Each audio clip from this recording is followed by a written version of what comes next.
ایک بادشاہ کا دربار لگا ہوا تھا۔ چونکہ سردی کا دن تھا اس لیے بادشاہ کا دربار کھلے میدان میں ہی لگا ہوا تھا۔ سب خواص و عام صبح کی دھوپ میں بیٹھے تھے۔ بادشاہ کے تخت کے سامنے ایک میز تھی اور اس پر کچھ قیمتی اشیاء رکھی تھیں۔ وزیر، مشیر اور امراء وغیرہ سب دربار میں بیٹھے تھے۔ بادشاہ کے خاندان کے دیگر افراد بھی موجود تھے۔ اسی وقت ایک شخص آیا اور دربار میں داخلے کی اجازت چاہی۔ اجازت مل گئی تو اس نے کہا، میرے پاس 2 اشیاء ہیں۔ میں ہر ملک کے بادشاہ کے پاس گیا ہوں اور اپنی اشیاء کو بادشاہ کے سامنے رکھتا ہوں، پر کوئی فرق جان نہیں پاتا۔ تمام ہار چکے ہیں اور میں ہمیشہ کامرانوں کامیاب ہو کر لوٹتا ہوں۔ اب آپ کے ملک میں آیا ہوں۔ بادشاہ نے کہا، کیا اشیاء ہیں؟ تو اس نے دونوں اشیاء بادشاہ کے سامنے میز پر رکھ دیں۔ وہ دونوں اشیاء رکھنے میں بالکل ایک جیسی جسامت، یکساں رنگ، یکساں چمک، گویا کہ یہ دونوں اشیاء ایک دوسرے کی نقل محسوس ہوتی تھیں۔ بادشاہ نے کہا، یہ دونوں اشیاء تو بالکل ایک جیسی ہیں۔ تو اس شخص نے کہا، جی ہاں، دکھائی تو ایک سی ہی دیتی ہیں لیکن ہیں مختلف۔ ان میں سے ایک ہے بہت قیمتی ہیرا اور ایک ہے شیشہ۔ بظاہر یہ دونوں ایک سے ہیں، کوئی آج تک یہ نہیں پہچان سکا کہ کون سا ہیرا ہے اور کون سا شیشہ۔ کوئی جانچ کر بتائے کہ ان میں سے ہیرا کون سا ہے اور کون سا شیشہ۔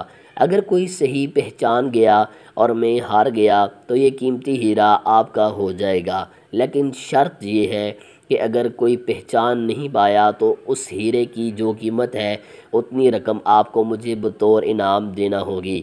اس طرح میں کئی ممالک سے جیت کر آیا ہوں۔ بادشاہ نے کہا، میں تو نہیں پہچان سکتا۔ وزیر و مشیر بولے، ہم بھی جانچ نہیں سکتے کیونکہ دونوں بالکل ایک جیسے ہیں۔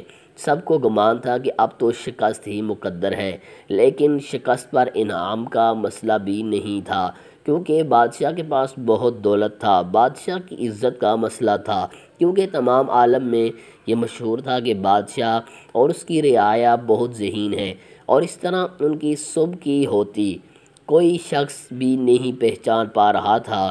آخرکار تھوڑی سی ہلچل ہوئی۔ ایک نابینا شخص ہاتھ میں لاٹھی لے کر اٹھا۔ اس نے کہا، مجھے بادشاہ کے پاس لے چلو۔ میں نے تمام باتیں سنی ہیں اور یہ بھی سنا ہے کہ کوئی پہچان نہیں پا رہا ہے۔ ایک موقع مجھے بھی دیں۔ ایک آدمی کے سہارے وہ بادشاہ کے پاس پہنچا۔ اس نے بادشاہ سے درخواست کی کہ ایسے تو میں پیدائشی نابینا ہوں، لیکن پھر بھی مجھے ایک موقع دیا جائے جس میں بھی ایک بار اپنی ذہانت کو جانچ سکوں اور ہو سکتا ہے کہ کامیاب بھی ہو جاؤں، اور اگر کامیاب نہ بھی ہوا تو ویسے بھی آپ تو ہارے ہوئے ہی ہیں۔ بادشاہ کو محسوس ہوا کہ اسے موقع دینے میں کیا حرج ہے۔ بادشاہ نے کہا کہ ٹھیک ہے۔ اس نابینا شخص کو دونوں چیزیں چھونے کے لیے دے دی گئیں اور پوچھا گیا، اس میں کون سا ہیرا ہے اور کون سا شیشہ؟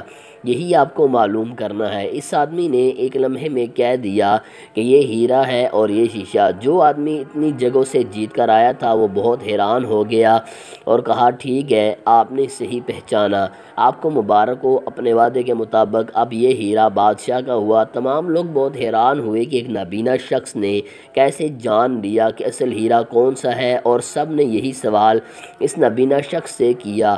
اس نابینا شخص نے کہا، سیدھی سی بات ہے، دھوپ میں ہم سب بیٹھے ہیں، میں نے دونوں کو چھو کر محسوس کیا، جو ٹھنڈا رہا وہ ہیرا، جو گرم ہو گیا وہ شیشہ۔ اسی طرح زندگی میں بھی جو شخص سخت اور مشکل حالات میں گرم ہو جائے اور حالات کا سامنا نہ کر سکے وہ شیشہ کی مانند ہے، اور جو تمام حالات میں ٹھنڈا رہے وہ ہیرے کی مانند ہے۔ محترم ناظرین، اگر آپ کو یہ دلچسپ واقعہ اچھا لگا ہے تو پلیز لائک کیجئے۔ مزید ایسی ویڈیوز دیکھنے کے لیے ہمارے چینل کو سبسکرائب کیجئے۔ ملتے ہیں اگلی ویڈیو میں۔ اللہ حافظ، السلام علیکم۔